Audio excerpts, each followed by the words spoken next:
Hi everybody, welcome to my homestead and welcome to my channel. My name is Jared. In this video, we are going to be talking about the 70 weeks of Daniel. Something that I've talked about a number of times on this channel, more so toward the beginning. And since we're going through these different books of scripture, right now we're on Daniel. We're on that chapter 9, that talks about the 70 weeks of Daniel. And so we're going over it again. But this time, I've put a lot more work into it. I have put the 70 weeks on my Second Coming timeline. And I'm going to show you just a lot of things, help you visualize it, go to a lot of different sources, church sources, and other things. So before we get into that, update on the Book of Mormon challenge: 5,979 copies of the Book of Mormon that have been shared. 592 people that have joined the challenge. So just 8 more needed to get to 600. And someone has reported a new contact with the missionaries, which brings us to 52 people during the course of this challenge that have met with the missionaries. So keep it up, everybody. Good job. Okay, so as you can see here, in these two columns here, K and L, I put the 70 weeks of Daniel. I counted up all the years and I divided them into weeks. And we're going to go over this. I centered it over the destruction of the temple. And, you could move this around, but we're going to go through like the verses and I'll show why I did that. We're going to go to the very beginning of the 70 weeks and things that happened before that. And we're just going to get all into it. So first, what we need to do is actually read chapter 9 of the book of Daniel. Daniel fasts, confesses, and prays for all Israel. Gabriel reveals the time of the coming of the Messiah. By the way, this is talking about when Christ comes the first time, his mortal ministry and the atonement, who will make reconciliation for iniquity. The Messiah will be cut off. In the first year of Darius, the son of Ahasuerus, of the seed of the Medes, which was made king over the realm of the Chaldeans, in the first, and that's the Babylonians, in the first year of his reign, in the first year of his reign, I, Daniel, understood by books the number of the years whereof the word of the Lord came to Jeremiah the prophet, that he would accomplish 70 years in the desolations of Jerusalem. And I set my face unto the Lord to seek by prayer and supplications with fasting and sackcloth and ashes. And I prayed unto the Lord my God, and made my confession, and said, O Lord, the great and dreadful God, keeping the covenant and mercy to them that love him, and to them that keep his commandments, we have sinned, and have committed iniquity, and have done wickedly, and have rebelled, even by departing from thy precepts and from thy judgments. Remember, that's what brought all this upon the Jews, why the southern kingdom was taken away, just like the northern kingdom, who previous to this had been taken away captive by the Assyrians. This is why it happened to both, because Israel had departed from Jehovah, right, their God, and worshipped false idols and whored themselves out to other gods, right? So that's what he's talking about here. Neither have we hearkened unto thy servants the prophets, which spake in thy name to our kings, our princes, and our fathers, and to all the people of the land. O Lord, righteousness belongeth to thee, but unto us confusion of faces, as at this day, to the men of Judah, and to the inhabitants of Jerusalem, and to all Israel that are near and that are far off, through all the countries whither thou hast driven them, because of their trespass that they have trespassed against thee. O Lord, to us belongeth confusion of face, to our kings, to our princes, to our fathers, because we have sinned against thee. To the Lord our God belong mercies and forgivenesses, though we have rebelled against him. Neither have we obeyed the voice of the Lord our God to walk in his laws, which he set before us by the servants of the prophets. Yea, all Israel have transgressed thy law, even by departing, that they might not obey thy voice. Therefore the curse is poured upon us, and the oath that is written in the law of Moses, the servant of God, because we have sinned against him. And he hath confirmed his words, which he spake against us and against our judges that judged us by bringing upon us a great evil. For under the whole heaven hath not been done as hath been done upon Jerusalem. And it is written in the law of Moses, all this evil is come upon us.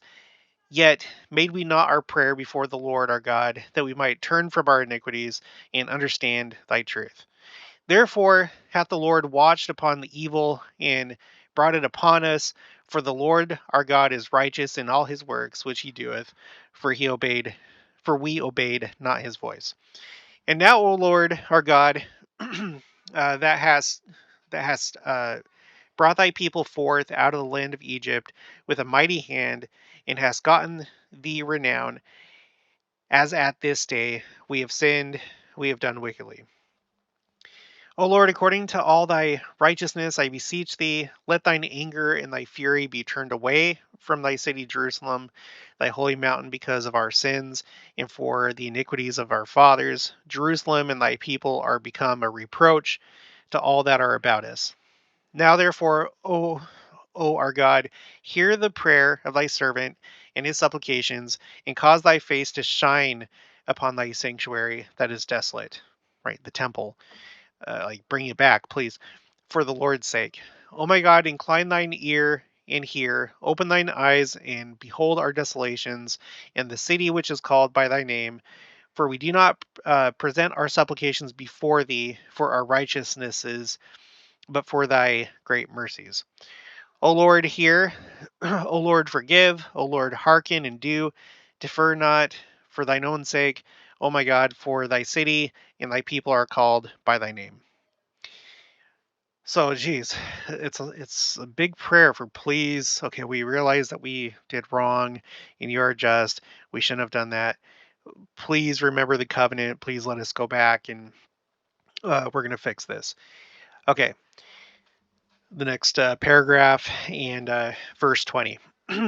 And whilst I was speaking and praying and confessing my sin and the sin of my people Israel, and presenting my supplication before the Lord my God for the holy mountain of my God, yea, whilst I was speaking in prayer, even the man Gabriel. Now, if you didn't catch the last video, and I'm sure that most of you already know this, Gabriel is Noah. The angel Gabriel is Noah. So, yea, whilst I was speaking in prayer, even the man Gabriel, or Noah, whom I had seen in the vision at the beginning, being caused to fly swiftly, touched me about the time of the evening oblation. And he informed me and talked with me and said, O Daniel, I am now come forth to give thee skill and understanding. At the beginning of thy supplications the commandment came forth, and I am come to shew thee, for thou art greatly beloved. Therefore understand the matter and consider the vision. 70 weeks are determined upon thy people and upon thy holy city to finish the transgression. Right? So this is like, okay, yep, you're right. You transgressed. God has sent me here to come to you and to pay for this, or the set term of the punishment, 70 weeks. And we're going to get into what weeks mean, okay?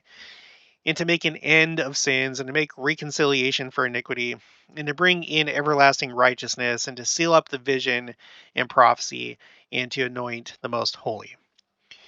Know therefore and understand that from the going forth of the commandment to restore and to build Jerusalem unto the Messiah the Prince shall be 7 weeks, and 62 weeks.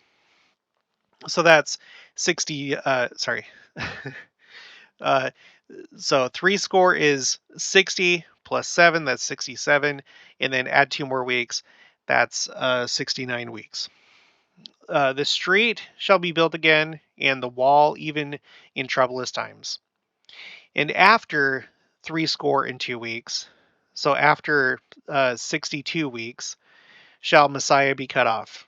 And this is referring to Christ and the atonement and being crucified. Okay, so after 62 weeks shall Messiah be cut off, but not for himself, right? Because he doesn't have to perform the atonement for himself. He lived a sinless life, so he could have just gone of himself back into the presence of God. But not for himself, and the people of the prince that shall come shall destroy the city and the sanctuary, and the end thereof shall be with a flood. And unto the end of the war, desolations are determined. So, talking about the destruction now of the second temple. The second temple had not yet even been built at this point, right? The Babylonians destroyed Solomon's temple, which was the first temple. And then, after the Jews returned to Jerusalem, they built the Zerubbabel temple, and then it was renovated by Herod. So he's talking about that temple. It's going to be destroyed. Okay, and then verse 27, and he shall confirm the covenant with many for 1 week. And in the midst of the week, he shall cause the sacrifice and the oblation to cease. And for the overspreading of abominations, he shall make it desolate, even until the consummation in that determined shall be poured upon the desolate. Okay, so these verses right here, starting probably mostly with verse 20, but especially these later verses, 24 and on. These are the verses that people take and mix and match it with other verses in the Bible, specifically the book of Revelation, and come up with this idea of a 7-year tribulation and a one-person Antichrist that has to appear before Christ comes. And there's like this doctrine that's born out of that from what I can tell has come from the outside Christian world. It's nothing that's ever been taught in our church. You can't find it. It's not one of our doctrines, but people still like to go to other Christians to see what they think, and that's fine. But this is not a doctrine, and it can be explained. Now, before we read in the Institute manual and go through the rest of the things that I have prepared, remember, I have a recommended videos playlist that I would recommend that you watch these videos. These are all really good videos. And this guy right here, Feathered Drop, he goes over the idea. He's not a member of the church. He goes over this idea of a 7-year tribulation and Antichrist and the 70 weeks of Daniel. Watch him. He probably explains it much better than I do, but just go watch him. He doesn't say anything that goes against the doctrine of the church. It's just looking at these scriptures, comparing it to the rest of the Bible. So check him out. I would recommend that. But also, and here's his video. I'll put this. Some of you have already watched it. I'll put it in the description below. I would also encourage you to just watch the playlist that I put together. Just binge watch them. Do whatever you want. Binge watch these playlists. I have one for the book of Daniel. I have one for the book of Revelation. I have one for the Antichrist. I have one for the 7-year tribulation. I have one for symbolism. Okay. If you watch these videos, this will clear up a lot of things. A lot of these things that don't really make sense, that are weird, that don't really set right, that people are trying to push. Okay. If it's not taught in the church, there's probably a reason for that. I guess there's people that think that they have like um, the secret code, or they have the secret doctrine that you can only obtain. And by the way, that affects the entire world and the whole church. They've somehow figured out the code, and I'm sorry, I don't think that that's the case. So let's read in first. Let's read and see what it says in the Institute Student Manual, and it divides it up into those same like two parts. The part where Daniel's praying, and then the latter part about the 70 weeks. So verses 1 through 19, Daniel's supplications on behalf of his people. Spirit gave the following insight to Daniel's prayer. Quote, it appears that sometime during the first year of Darius the Mede, Daniel was meditating over the scriptures, more particularly those writings of Jeremiah having to do with the period of the Babylonian captivity. He was especially concerned with the time of completion of the 70 years of exile predicted by Jeremiah and the restoration of his people to their own land. By the way, don't get the 70 years of Babylonian occupation confused with the 70 weeks. These are different. The 70 years is when Judah is carried away and they're actually there in Babylon. But the 70 weeks goes all the way until the time of Christ. It's the time of um, paying for the transgression uh, before they were carried away captive and all that stuff. It's two different concepts. Okay, a careful study of Second Chronicles 36:21 to 23 and Ezra 1:1, the passages in Jeremiah and Daniel 9 verses 1 and 2 would seem to lead inevitably to the conclusion that Daniel felt that the 70 years of his people's captivity was over and that they should be restored. The prophet probably reasoned as follows: Babylon, the power that had brought about the captivity, is now fallen, and Persia is in the first year of its rule, 539 BC. It is now 70 years, or nearly so, since I and my family, not to mention many other Jews, were taken into captivity, 609 to 608 BC. What did Jeremiah mean by 70 years of desolation and the punishment of the king of Babylon? In view of the fact that my people have not yet been restored, I shall inquire of the Lord and confess my people's sins. Quote, the prophet then earnestly besought the Lord by prayer and supplications with fasting and sackcloth and ashes. He confessed the sins of his people and the justice of God in punishing them, but called upon him to set his face toward Jerusalem and remember his people. End quote. As Daniel prayed, Gabriel appeared to him, talked with him, and gave him understanding of the Lord's designs concerning his people. All right, now the second part of Daniel chapter 9. Gabriel's explanation of the 70 weeks. The Hebrew word that is commonly translated weeks would more properly be translated sevens. It means a period divided into sevens. Okay? So we're not really talking about weeks, periods divided into sevens. The phrase 70 weeks thus refers to 70 periods of sevens. These periods of seven could be days, weeks, months, years, or even periods of unspecified duration. So we don't really know. When it comes down to it, we don't really know.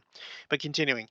Because of this variation, it is difficult to tie Gabriel's explanation to specific historical time periods, but many attempts have been made to do that, resulting in several differing interpretations of the passage. Sperry called these verses, quote, one of the most difficult passages in all of the Old Testament, end quote. Though the time periods mentioned are difficult to identify, the context and several phrases in the passage indicate that the passage has to do with a period in which the salvation of Daniel's people is to be accomplished. Right? The Jews that are held captive and it's still in Babylon, but now under the Persians and Medians. Daniel 9 verse 24 is undoubtedly a reference to the coming of Christ and his atonement, by which forgiveness of sins and reconciliation to God through repentance would be made possible. By completing the mission his Father sent him to accomplish, Christ fulfilled the law in the words of the prophets concerning his coming, and thus he, quote, seal up or make sure the vision and prophecy. Verse 25 refers to the time between the return of the Jews to rebuild Jerusalem and the coming of the Messiah, the first time. Verse 26 makes reference to the Messiah being cut off, but not for himself, which seems to be an allusion to his crucifixion. The rest of the chapter describes the destruction of Jerusalem and the temple and parallels very closely the message of Matthew 24:15 and Joseph Smith's inspired revision of that verse. Let's read that really quick. So Joseph Smith, Matthew 12. When you therefore shall see the abomination of desolation spoken of by Daniel the prophet concerning the destruction of Jerusalem, then you shall stand in the holy place. Whoso readeth, let him understand. Okay. The reference to confirming the covenant for 1 week, however, has not been satisfactorily explained and may make problematic the explanation given above. Okay, so let's go ahead and assume, and it is an assumption, that these periods of time are years, because that's typically what people do. It seems to be the prevailing opinion consensus among academics that it's years. So let's do that. Okay, so what I did on my chart here, I centered the 70th week on the destruction of the temple. Why? And I'm not saying that this is right, but I'm just trying to like get some sense. The reason why is because it says, "And he shall confirm the covenant with many for 1 week, and in the midst of the week he shall cause the sacrifice and the oblation to cease." So that sounds like temple language. Sacrifice, that's what you go and do. You take your sacrifice to the temple. It's literally burnt on the altar by the priests. Okay.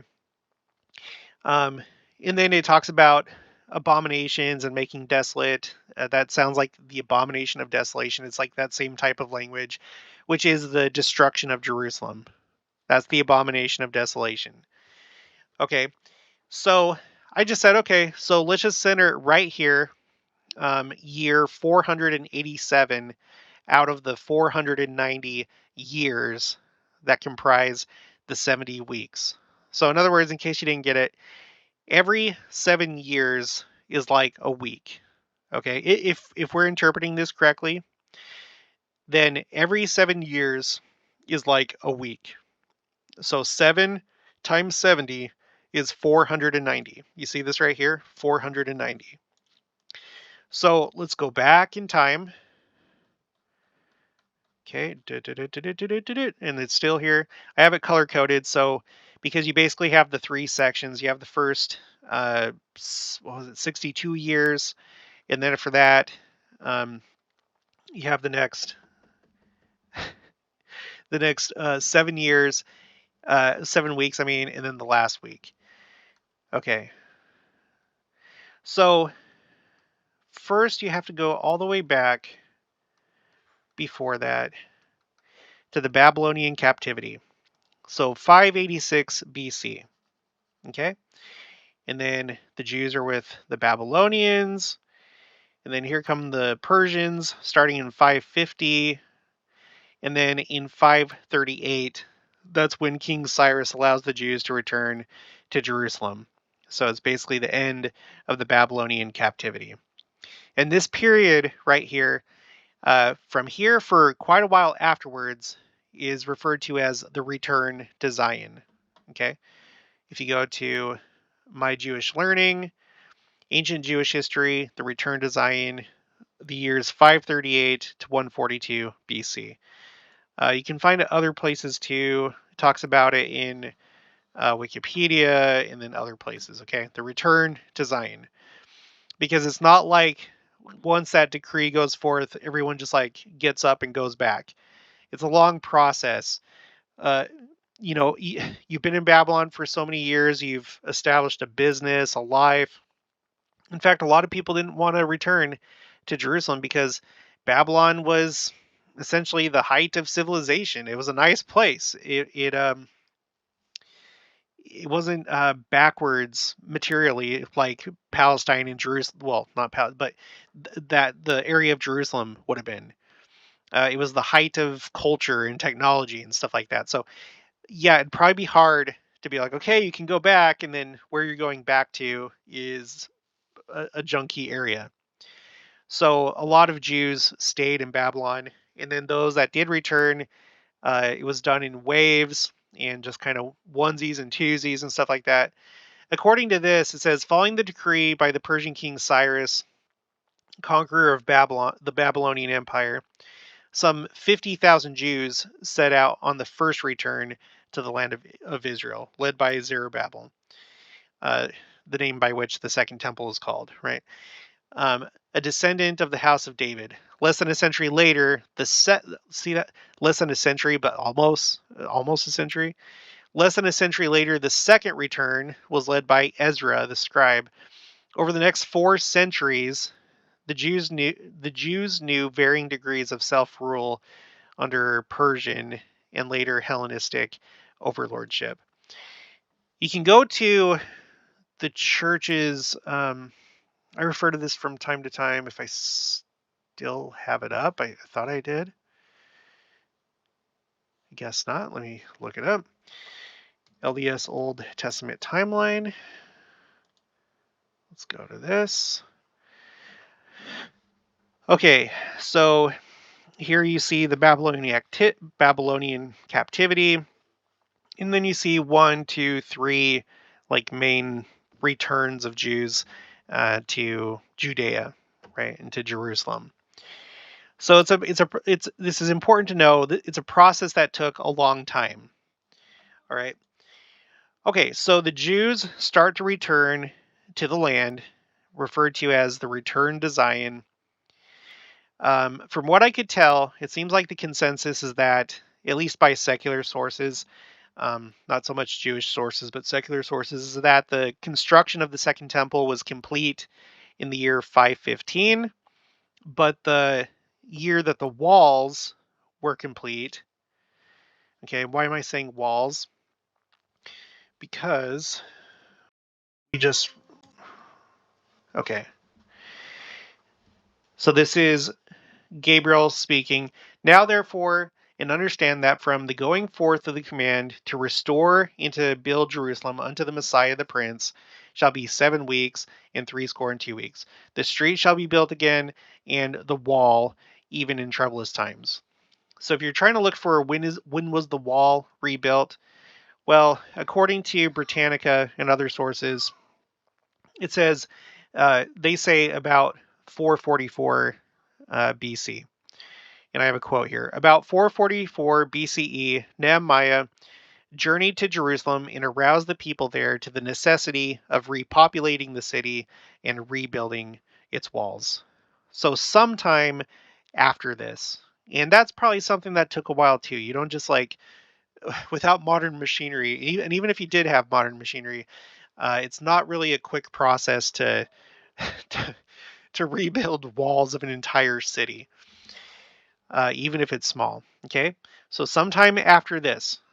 Now, interestingly, let's see. So 444 to 415. So according to where I placed the 70 weeks, which is surely it's off, but it's probably somewhat close.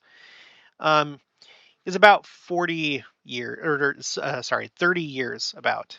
Okay, so about 30 years after that, this is when I placed my hypothetical beginning of the 70 weeks of Daniel. And again, in column K, I have the number of years, of actual years, and then in column L, I group them according to weeks. So the first 7 years is the first week. All right, so you get it? Okay, so let's go through this again. 70 weeks are determined upon thy people and upon thy holy city, to finish the transgression, and to make an end of sins, and to make reconciliation for iniquity, and to bring in everlasting righteousness, and to seal up the vision and prophecy, and to anoint the most holy. Know therefore and understand that from the going forth of the commandment to restore and to build Jerusalem unto the Messiah the Prince shall be 7 weeks and 62 weeks. So that's 69 weeks. Okay, 69. The street shall be built up again, and the wall even in troublous times. So again, it seems like the beginning starts around the time that the streets and the wall of the city are rebuilt. So somewhere around here, 444 BC to 415 BC, something like that. Okay, and then after 62 weeks, so after 62 weeks, shall Messiah be cut off. Okay, so let's go back here and let's keep our eye on this. The weeks of the weeks of Daniel, first week, second week, third week. He said after 62 weeks, that's when the Messiah is going to be cut off.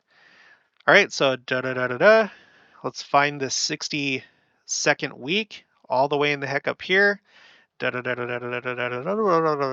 Keep going. Here we go. Here's the 60. Oops. Here's the 62nd week, and you'll notice who's on the scene by this point. Jesus Christ. Column E. I have that for Jesus Christ, and I placed his birth on April 6th of the year 1 BCE, or sorry, why am I saying BCE? Repeat a lie enough times and it gets stuck in your head, and then you forget what the truth is. That's because I base that off of church sources, not church scholarship or academics, based on statements from the prophets and apostles. That's how I get that date. But anyway, that's beside the point. Okay, so in Daniel, it says that after the 62nd week, that's when Messiah is going to be cut off. So if we go up, he gets cut off according to how I placed the 70 weeks. And I'm not saying that I placed it correctly, but you can see that that statement is true based on how I placed it. After the 62nd week, sure enough, in the 65th week, that's when Christ was crucified, performed the atonement, and was resurrected. After 62 weeks. Okay, let's continue. So after 62 weeks shall Messiah be cut off, but not for himself, and the people of the prince that shall come to destroy the city. Okay, well, who came to destroy the city? The Romans. The Romans destroyed the city. So, when did they destroy it? They destroyed it right here in the year 70 AD. The year 70 AD. And again, that's where I placed the 70th week, and I just centered it on the middle of that week. Okay, for simplicity's sake. This is when the prince destroyed the sanctuary in the city. Okay, so again, after 62 weeks shall Messiah be cut off, but not for himself, because he's doing it for the rest of humanity, and the people of the prince, okay, the Romans, that shall come destroy the city and the sanctuary, which is the temple, and the end thereof shall be with the flood. And unto the end of the war desolations are determined. And he shall confirm the covenant with many for 1 week. Okay, this is where we run into another problem. Who is the he that's being referenced here? So far, as Gabriel has given this revelation to Daniel, there's only two he's that have been referenced so far: the Messiah and the Prince of the People. Okay, so who's it talking about? Now, some people will immediately say, oh, that's the single person Antichrist of the last days. And that comes to our next problem. For some reason, and I know why, for some reason, people take this last week right here, they take it like this, and then they move it all the way. Okay, let's reach the top. According to this alternate interpretation of this prophecy, they take the 70th week of Daniel and bring it to modern times. And then they place it, like right here, for example, in the year 2023, or maybe next year, or whatever. So first of all, does that make sense to you in the context in which the prophecy is being given? The prophecy is in response to Daniel asking God for forgiveness for his people so that Judah can return to Jerusalem. And in addition, Gabriel tells him about the Messiah. He's going to come. He's going to perform the atonement. He's going to be crucified.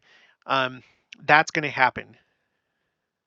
So, but people take the he and they turn it into a big, bad, final level boss, if it was like a video game, Antichrist.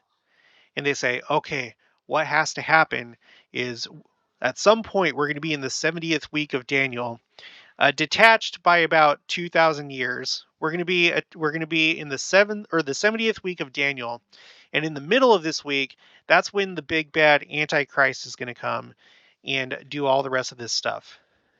And where do they get that from? Well, they find places in the scriptures where you have periods of 3.5 years. Sorry, let me get back to the 70th week. Give me just 1 second. It's a long period of time, takes up a lot of space. So they primarily go to there's another place in Daniel that talks about 3.5 years, or time times and a half, which scholars interpret to mean 3.5. But primarily they go to the book of Revelation, okay, and they look at the different times that 3.5 years comes up. Now, there's a problem with that. So what they'll do is they'll say, okay, there's a 7-year tribulation period, and it's divided into two because John talks about two 3.5 year periods. Sometimes it's referred to as 42 months. Sometimes it's referred to as 1,260 days. Sometimes it's referred to as 1,290 days. Other times it's referred to as 1,335 days. Now, there's a problem because this chapter of Revelation that we're looking at, chapter 12, now, this has special significance specifically to our church because this chapter talks about the preexistence and the war in heaven and Satan drawing a third part of the host of heaven after him, and how that war continues on earth. And it talks about how, using symbolism, how Christ comes and he brings his kingdom with him. And it's compared to a woman. So the woman in these first verses is the church. It's the followers of Christ. It's the church. The church. She gives birth to a man-child, which is the political kingdom of God, and that was born when Christ came the first time. But it did not stay. But it will come back at his second coming. So, and that's a lot why I think Daniel, why in the book of Daniel it talks about Adam because that's when the kingdom is going to be restored. Adam, that's when Christ is going to assume the political kingdom of earth. Okay, so okay, backing up. So in this book, in this chapter, Revelation chapter 12, in the Joseph Smith translation, it talks about one of those 3.5 year periods. It says here, let's just read the verses, okay? And there appeared a great sign in heaven in the likeness of things on earth, a woman clothed with the sun and the moon under her feet, and upon her head a crown of 12 stars. And the woman, which is the church, being with child, which is the kingdom of God, the political kingdom, cried, travailing in birth and pain to be delivered. And she brought forth a man-child, which was the kingdom of God, who was to rule all nations with a rod of iron, and her child was caught up unto God and his throne. And there appeared another sign in heaven, and behold, a great red dragon, which is Satan, having 7 heads and 10 horns, which is kings and kingdoms of the world, and 7 crowns upon his heads. And his tail drew the third part of the stars of heaven. This is referring to the preexistence, and did cast them to the earth. And the dragon stood before the woman, which was delivered. Again, this is in the meridian of time when Christ came the first time. Satan was there, ready to go, ready to devour her child after it was born. And the woman fled into the wilderness, where she had a place prepared of God, that they should feed her there 1,260 years. Now, in the King James Version and other versions, it's days. So if this word is days, that would be 3.5 years, but it's not. The Joseph Smith translation changes it to years, because something that we've learned on this channel is the symbolism of 3.5 and what it means symbolically, instead of like taking it, trying to calculate when Christ is going to come, because numbers aren't given for you to calculate. But Jews speak a lot of times through using numbers as symbols. So looking at the Institute manual for talking about this concept, it says, the angel told John that Jerusalem would be trodden down underfoot 42 months. 42 months is the equivalent of 3.5 years. Likewise, the 2 witnesses mentioned in verse 3 would prophesy and testify of Jesus Christ for 1,260 days, or approximately 3.5 years. They would be slain and their bodies would lie in the street for 3.5 days. In the scriptures, particularly in Revelation, the number 3.5 often describes, listen to this. This is what 3.5 means. And I've seen this in other places too. It's not just our church that realizes this, but I'm not going to go look up those sources again. Okay, the number 3.5 often describes a limited period of tribulation during which evil forces are allowed to do their work. Okay, so instead of taking these numbers and then trying to apply them to specific events and like, oh my gosh, by December 3rd of 2025, this is going to happen. Instead, okay, let's look at it as a limited period of time in which Satan is going to do his work. And that describes exactly what's going on here in Revelation 12. That the great apostasy, the time when the woman would flee with her child and not be here anymore for a while, that it would be a time of apostasy, and it wouldn't be in terms of days, but in terms of years. So that's a very long time. 1,260 years. And even that I don't think is it's not literal. It's just letting you know that for a very long time on the scale of thousands of years, the woman is going to go with the child. And then later, it says in verse 12, and after these things I heard another voice saying, woe to the inhabitants of the earth, yea, and they who dwell upon the islands of the sea. For the devil is come down unto you, having great wrath, because he knoweth that he hath but a short time. How much time does he have? He has 3.5. 3.5 whatever. His time is limited. He has a short time. He only has a certain amount of time in which he can do his work. So, going back here, with that in mind, okay, because we're I'm going to bring it back. So we're talking about a 7-year tribulation period where people take these 3.5 periods of time mentioned in the scriptures. They take it literally and then put it together because they're like, oh, 3.5 plus 3.5, that's 7. So that must be what the 70th week is. Again, I don't really know why they detach this last week and put it 2,000 years in the future. Doesn't really make a whole lot of sense. But the other part where the other thing that they marry to this idea is the he. And they say, oh, this must be the Antichrist of the last days. Now, let's look at it the way that we've been reading it so far. Okay, who is the he? And he shall confirm the covenant with many for 1 week. And in the midst of the week, he shall cause the sacrifice and the oblation to cease. So temple work done of the second temple, the temple of the time of Christ. Okay, so what's going on with that? Well, it was the Romans. They were the ones that destroyed the temple, and that would definitely make the oblations and sacrifices cease. Okay, so is the he being referred to? Is it referring to the Roman emperor at that time? Could it be referring to Christ? I think it could refer to Christ. You know why? Because um we just read, who is it that allowed the church to be destroyed and for the church to go into apostasy? If God wanted to, he could have forced it and made it so that the church stayed, but he allowed people to rebel. And what did he do? It says here, and the woman fled into the wilderness where she hath a place prepared of God.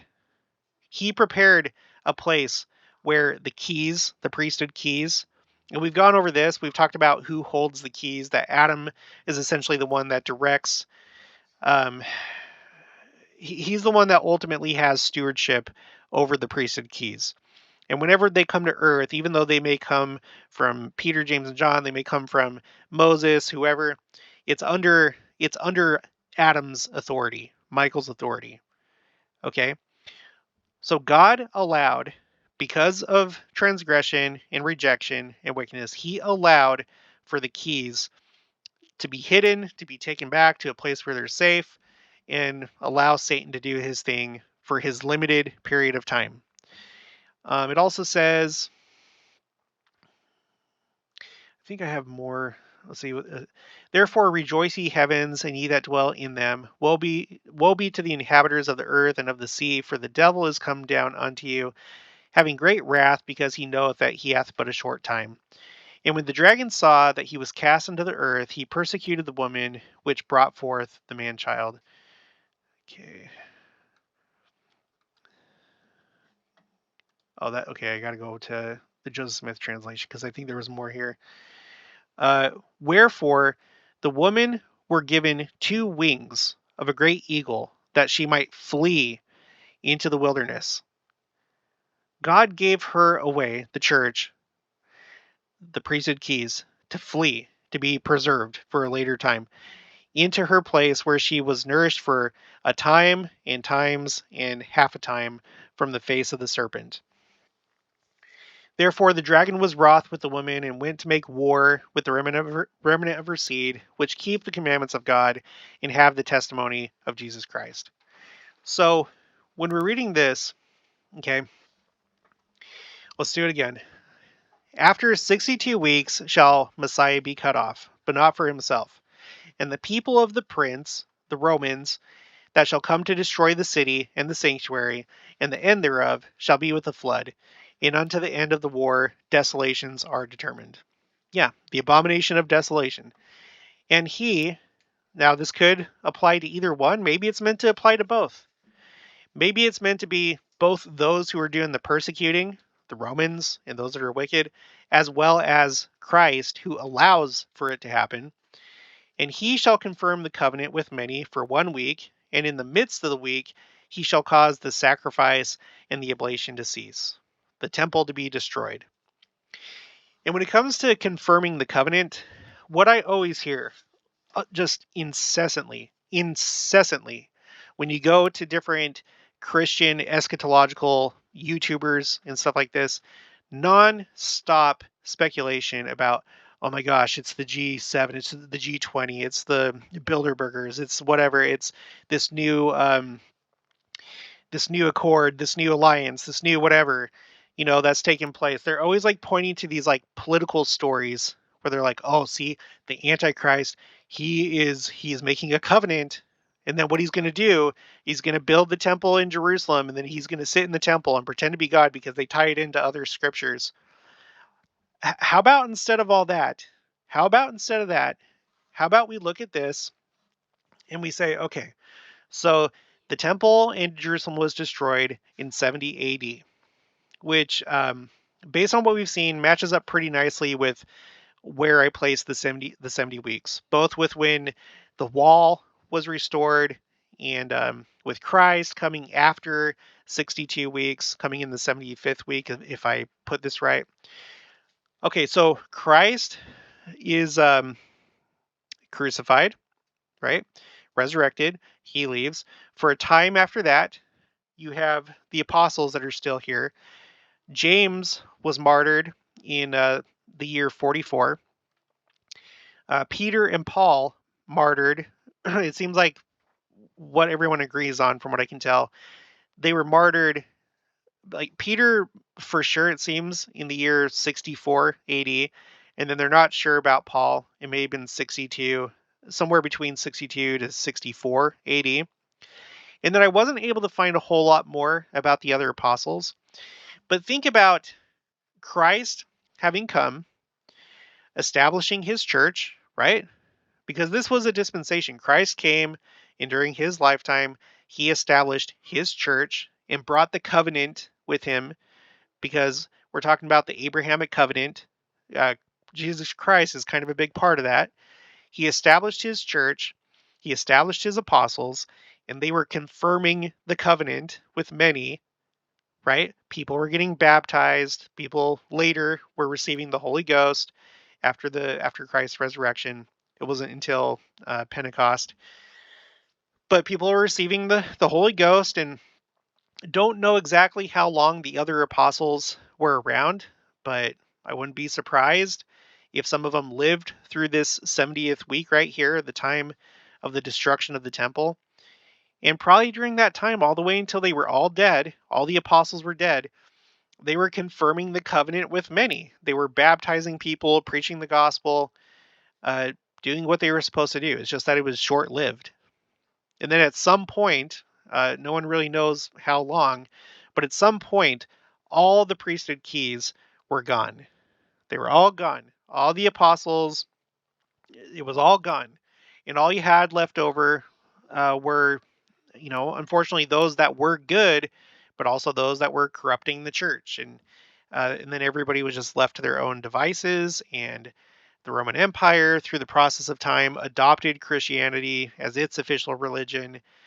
So, but you can see that during this period of time, the covenant, which I'm not going to authoritatively say that what it's saying here is the Abrahamic covenant. I'm just saying that this makes the most sense to me rather than saying, okay, now 2,000 years later, there's going to be an alliance with like NATO and this country, and this is going to pave the way for the Antichrist and da da da da da.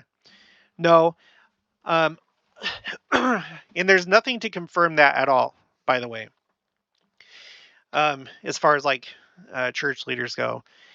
So the way that I choose to view this and makes the most sense to me is that simply this is the end. This was the end before the great apostasy. He had that remaining period of time where the finalizing of the work during that dispensation was taking place, and that's it. It's as simple as that. It's really simple. But what you have people that want to go really, really deep and they want to find the secret code and they want to put all the pieces of the puzzle together, which I'm not saying is bad. But when you start to do that and then you start to preach it and say that it's true, just based off of your own reasoning and not off of the statements of prophets, apostles, modern day prophets and apostles, that's when you start to get into problems. And no one ever has taught about a single bad antichrist that has to appear before the second coming. No prophet has ever taught this idea of the 70 weeks and how the 70th week has to be broken off and brought 2,000 years into the future. No one. And we just read from church sources the Institute manual, which has gone through the correlation process. That's where all church publications are reviewed for doctrinal soundness. Okay, it goes through a stringent process. We've talked about this in the past a few different times.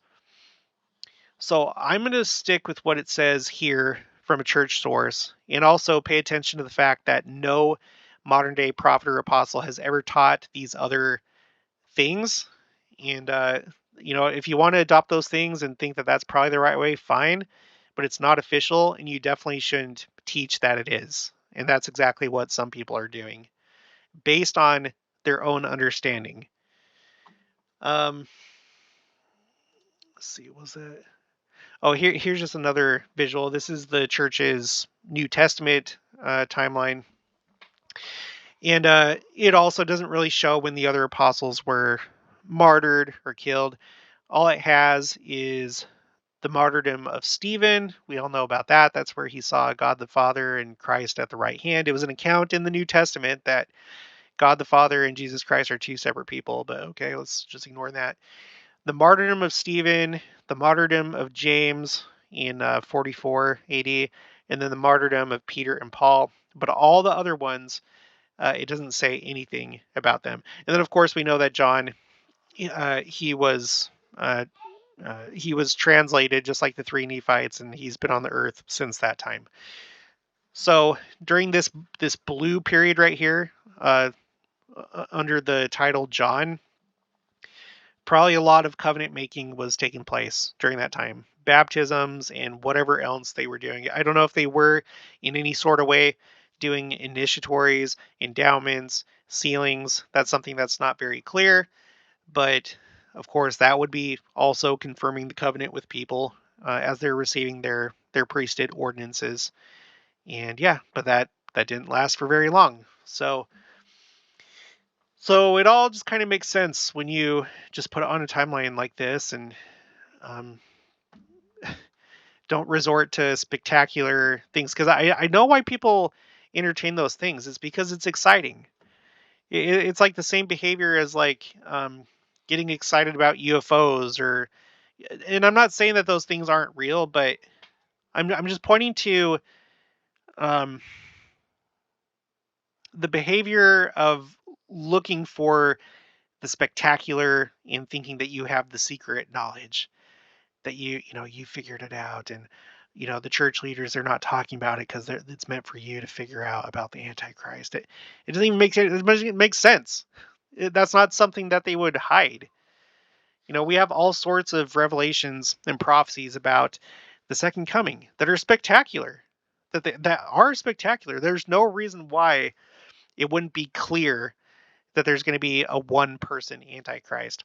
But the Book of Mormon is exceedingly clear that there is a great and abominable church, basically a beast system that includes religions as well as many other organizations that aren't even religious. It's just all the false teachings of the world. And there are many antichrists. So, okay, I'm just beating a dead horse. You can come to this timeline anytime you'd like. The link for my spreadsheets is in the description below. You'll have to navigate at the bottom here, all these different tabs. The one that we're looking at is called Timeline Second Coming. And then you just have to go back. You see the years right here in column B. Okay, so that's going to be it for this one. If you haven't already, please make sure to subscribe, like this video if you liked it, leave your thoughts and opinions down in the comments below. Also make sure to share it, and I'll talk to you guys later.